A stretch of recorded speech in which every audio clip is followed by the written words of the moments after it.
Got a great show for you today. A recap, of course, on the draft stuff. The 5-pitcher no-hitter for the Mets. The New York Yankees 3 consecutive sweeps. And we got the 2 best teams in all baseball. Good afternoon, Evan. How are you today, kid? Oh, it's good to be alive. Isn't it, though? Everybody's in a good mood today. Everybody's happy. Yeah, and the New York Mets today made a move that it seems like the prevailing thought amongst Met fans was that if this was not the Steve Cohen Mets, but it was a different ownership group, different front office possibly, that they would not have said bye-bye to Robinson Cano, and instead Dom Smith might have been sent down. Dude, this would have been... You buy that rhetoric, yeah? 100%. This would have been the most Wilponian thing ever. Dom goes 4 for 4. But no, because we're writing Robbie Cano a big check. You have to keep him around. And I was never worried this weekend. Everybody was eyeing May 2nd. What are they going to do when rosters go to 26? What are they going to do? I wasn't sure they were going to DFA Robbie Cano. I thought maybe they do something with Jankowski, Guillaume, maybe they could move a pitcher down.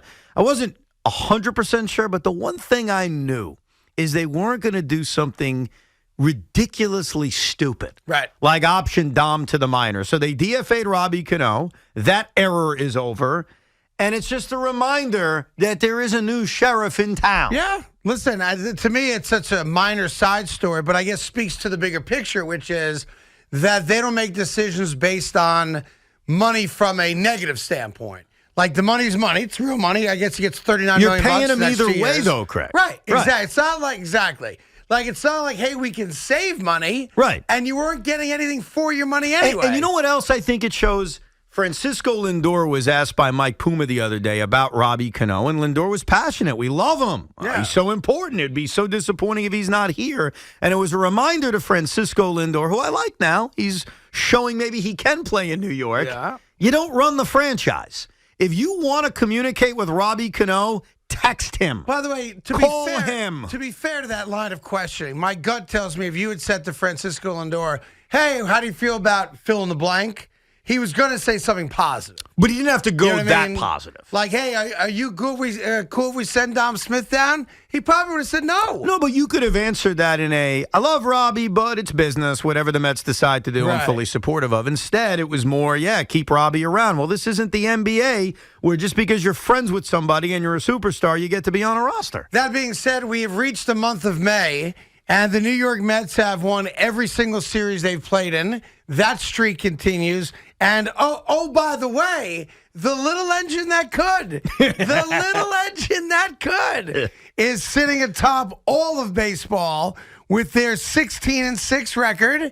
Now, the Mets have 16 wins also, but they one extra loss, 16-7. So right now, on May 2nd, 2022, you dealt with this a lot more last year than Yankee fans did, of course. The New York Yankees and the New York Mets are both in first place. And the New York Yankees, that's right, the Aaron Boone-led New York Yankees with Gleyber Torres on the roster, with IKF can't hit the ball on the roster. How about that 12th pitch at bat yesterday? Have the best record in all of baseball. Yankee fans, feel free to gloat. Really? Yeah. Oh, yeah. Wait, but does this feel different? Because let's keep this in mind about the Yankees. Does what feel different? Being in first place for the Yankees? No. It feels like that's where we belong. Here's what I mean by that. Last year, the New York Yankees had a 12-game winning streak. Do you recall? In the middle of the season, yes. I think to start July or start June, one of those two, yeah. They had a 12-game winning streak. The year before that, 2020, and that was a partial season, I admit, the Yankees began the season through their first 22 games with a record of 16-6. Okay. Now, 2020 is not remembered fondly. 2021 is not remembered fondly. But does this feel different? Does this 9-game winning streak, does this 16-6 start feel like it's going to lead to a different road than 20 and 21? You tell me. You're the diehard Yankee fan. I can't speak to 20 because I wasn't a Yankee fan then, to be fair. My Yankee fandom famously began in 21. Right. But here's what it feels like to me, and Yankee fans, by all means, calling Met fans too. It feels like a warm blanket. It feels like this is normal. It feels like this is what my expectation should be and is being delivered as such. Yeah. Like, it doesn't feel like, oh, my God, this is going to be the greatest. It feels like, yeah, We're the Yankees. This is where we should be. I will admit this. As someone who's watched every Yankee game, every Met game, you know how sick I am. I do think it feels different, and I'm going to give you a specific example why. Give it to me. Yesterday's game. The New York Yankees are down 4-1. How many times, Yankee fans, have you guys played or watched the finale of a series? It feels like a quote-unquote punt game where there is a key guy sitting or the management, the use of the bullpen, where you kind of look at a game and say, all right, we won 8 in a row. We're probably going to lose this game. The fact that they came back, and it was a combination of things. Obviously, Severino, I thought pitching that 1, 2, 3, 5th inning was incredibly impressive. Got another inning out of him. The bullpen with Clark Schmidt and obviously Michael King. And then the offense coming back. Yeah. IKF sat bat in the 7th inning. Like, yesterday's game in a lot of weird ways, even though it's one win, it's against the Royals, yesterday felt different because it wasn't just, all right, we won the series, let's get the hell out of town. Well, I'll give you this. It feels a little different than recent memory in that recent memory for the Yankees, for me at least, has been when you have an average to middle or relatively young or new pitcher, for some reason the Yankees offense just shut down. Especially when you're looking at, hey, we already won the series. Hey, let's get out of here, go to Toronto, bigger series ahead, that kind of thing. But, they've scored more runs than any team in the American League other than the Angels. Their offense is firing right now. 1-9. They're getting clutch hits 1-9. And I don't know if that's as much as we're getting little change in the lineup like we started off with, right? Like DJ's leading off every game. There's a role now in this lineup. Every game. Yeah. And I think that's played into this a little bit. Well, but whatever it is, they got the best record in baseball. They're scoring a ton of runs over the 9-game winning streak. Their starting pitching, for the most part, continues to be really good. Even like the other night with Cortez, who wasn't great. He battled his way through 5 innings. Garrett Cole on Saturday. Garrett Cole wasn't great. Garrett Cole got the biggest gift of all. Bases loaded, 2 outs. He threw 8 consecutive balls.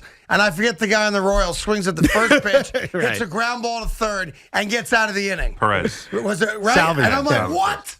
Like, yeah. Like, how dumb could you possibly be? He couldn't find the plate. Yeah. 8 straight balls. Well, dude, I'll just swing at the first pitch. Baseball in 2022 is so weird. Last night in the Met game, the Phillies are down by 5 runs in the 8th inning. The count is 3-0 to Bryce Harper. And he's swinging. Right. And it's like, what are we doing? I'll tell you what here? that is. That's an ego swing. Yeah. That's he's going to groove me a fastball because the game's out of hand. I'm going to get a shot to hit a home run. Yeah. I've only got 1 this year. I'm batting 130. That's an ego swing. That would piss me off if I'm in that dugout. Well, I think it's more, like you're saying, I'm looking at myself more than I am the team. Because if you care about your team, a base runner is better than anything. But look, right now the Yankee pitching continues to be awesome. How about Michael King? I mean, Michael King is an incredible weapon out of this pen. Their team ERA is a half a run better than anyone else. You mentioned it. The Yankees are averaging more runs per game than any team in the American League. And that's changed over this 9-game winning streak when they've pounded out 67 runs. And how about your boy, Aaron Judge? Yeah, Aaron Judge. He got the day off, which made no sense at all to me. Comes out first at bat in the next game. Bang! To deep center field. Like, no doubt about it. Because as Big Mac says, awesome. As Big Mac points out. I hate that, though, but it was awesome. Every time Judge gets an off day, he comes back the next game. Like, to me, I was so it. mad that they sat him, because to me, you have a win streak going. Yeah. You have back-to-back sweeps going into Kansas City. You got to, strike while the iron's hot, right? Right. Like, just keep it going. At some point, give him a rest. No, but you know why? I was livid at that. But and think about it. I was wrong, and they won. They sat Anthony Rizzo yesterday. They used him as a pinch hitter eventually late in the game. The attitude is, and you want to call it an arrogance or punting games, I guess you can call it whatever you want. Let's have these guys rested before the Blue Jays series. Because this series that begins tonight, I mean, what does it really mean in the grand scheme of things? It's one of 19 games against, to me, the team you're going to have to beat to win this division. Yeah. That's what it is. So I think Boone, and I'd be stunned if any of the big-time guys sit in any of these games because they're not going to sit. No, not against Toronto, they're not. But that's why you sit on a Saturday against the Royals. Yeah, I didn't like it, but I get it. I just didn't like it. I think you're out there, you play every day, especially when you're in the middle of a win streak. Let's just start stockpiling wins, and as the Mets have done, series wins, and on and on. So for you, I have to ask, because I know you've only experienced it once in your lifetime. What was it like for you being at the game? Don't start when with the New York Mets throw, albeit it took 5 guys, but who cares? The New York Mets throwing a team no-hitter, and my main man is in the building. All right. What was it like? Let's get a couple of things out of Yeah. the way. Yeah. Number one, Yeah. I have a family. Oh, Okay? don't start with that crap. I You go have to a every wife. game. I have a kid. I have Yeah. 2 kids. In fact, this morning, me and Spence had swim He class forgot together. one of his It was kids. fantastic. Kids. Yeah. Imagine Don't- me in the don't- pool with Spencer this please- morning. It was amazing. Please don't tell me So you didn't go to the Friday game. night was the game I was not going to go to. It Did was you a go Saturday? scheduled off day. I went Saturday and I went Sunday. So you went Saturday, Sunday, and didn't go Friday did when they not. throw the no-hitter. I did not go. I was not in the building Friday. And when I got Wow. home Friday, I Yikes. was so tired and exhausted. Yeah. I actually did not start the game until 1 a.m. I DVR'd it. I went to bed. I was a mess. Yeah. I remember I had a root canal on Thursday, Craig. Yeah, we've heard about it. Yeah. Root canal still affecting me. Yeah. So I went to bed, woke up at 1 a.m. with no idea. So just you started my actually Met watched game. the game at 1 in the morning, Friday night into Saturday. Yeah. Not knowing that there was going to be a team no-hitter. No idea. Really? Scored the game and everything. No idea. And when it finally ended at How could you 2:45. not go to that game? What do you mean, how could I not You go go to to the game? every game. I don't go to every game. I go to a lot of You games. went Saturday and Sunday. Because I wasn't going to go Friday. It was a scheduled off Oh, day. you got to be killing yourself. Mr. Met didn't go to the Are no-hitter? you trying to make me depressed? I can't believe that. Look, I can't go to every moment. I can't. There was a time I could. I can't do that right now. So I've been good with this over the last 3 days, and the reason I've been good with it is because I was never going Friday. Yeah, it was but a you decision. missed a no-hitter in person. Well, first of all, let's talk about this no-hitter. Yes, it was a no-hitter. Yes, it was cool. Yes, it was fun. It took 5 pitchers, Yeah. 159 pitches, and trust me, to me at and I least, think 6 walks. it Right? ain't Johan, okay? It's not. better. No, it's not better. Well, it's not better than that. It's not one guy, but it's an unquestioned no-hitter. Yeah, I get it was Like, a there's no-hitter. not a bad call that you can reference No, on. no. You know, the New York Mets collectively threw a no-hitter, which I will agree, it does not feel the same as one guy going 27 It's not, outs. and I but really- it's still a no-hitter. I really believe this. 5 years from now, this is not going to be a Met classic we all talk Well, about. SNY is going to play it frequently because they ain't got nothing else to play. Because SNY was like, thank God, we don't have to keep showing that Santana They showed no-hitter. the Johan no-hitter that day before They show it every day. But now you got something else to show. I don't know, man. It was 5 pitchers. There were a ton of walks. So in a weird way, it feels like it's not a no-hitter. No, I got you. I want to make this clear. It's a no-hitter, and I enjoyed it. I wasn't rooting against it because I wasn't there. I was into it. It was awesome. But it's not Johan. It's not. It's not the No, special. it's different. I don't disagree, but for those that are saying it's not a no-hitter, it's a no-hitter. No. It's a no-hitter, but I want you to keep something in mind. In Major League Baseball right now, hits are way down, period. Yeah. Is the fewest hits per 9 innings in over 100 years. So there are going to be more of these. I mean, there are less hits in baseball. There are more starting pitchers only going 4 or 5 innings. This combined no-hitter that we Well, saw last that's night, the rub. we're going to see more of it, dude. Like, I'd ask a question, assuming you may know the answer, maybe you don't, so I apologize for putting you on the spot. Has anybody thrown a complete game this year for any team? One, Walker Buehler. One guy. That's it, yeah. So that's the point. Like, so to have anyone now just show up on a random night and go 9 full innings and throw whether it's a perfect game or no hitter is likely not happening frequently. What made this easy on Friday is there was never a debate, and again, my debate's at 1:30 in the morning, of keeping Tyler McGill in this game. Right. His pitch count was high. He was through 5. Like, to me, it was an open and shut case. Even with a no-hitter, you take him out. I think where it's going to be difficult is if Max Scherzer, or let's say Jacob deGrom's first start back, he's got a no-hitter. He's in coming the out. Yeah. Right. I think that's where it's going to be a Scherzer's debate. got a better shot to stay, but not Jacob. Not That's if for he's sure. through 110 pitches through 7 Yeah. innings. He's not. Well, listen, we'll get all your calls. I didn't know I just assumed you were at the game, so I apologize for bringing that up. I don't know how you missed that game when you go to so many damn games. You're not apologizing. What happened? You're not apologizing. No, that's not really an apology. And you know, Craig, I go there Saturday. Yeah. I sit down in my seat. This lovely woman runs over. First thing she says is, I can't believe you weren't here yesterday. Really? And then 5 minutes later, another guy comes over. Yo! Yeah. There were foul balls on Friday night, the no-hitter. Where were you? Then the head of PR for the Mets texts me. You know, you're coming Saturday and Sunday. Where were you Friday? Yeah. Like, I get it. So it's well known that Mr. Met didn't show up for the arguably the biggest regular season game in the last 7 years. But I'm being reminded Met about franchise. it every 30 seconds. Like, I get it. Yeah. I wasn't there. It sucks. It is what it is. I don't know how you live with yourself, to be honest. I think all weekend long you got to be kicking yourself.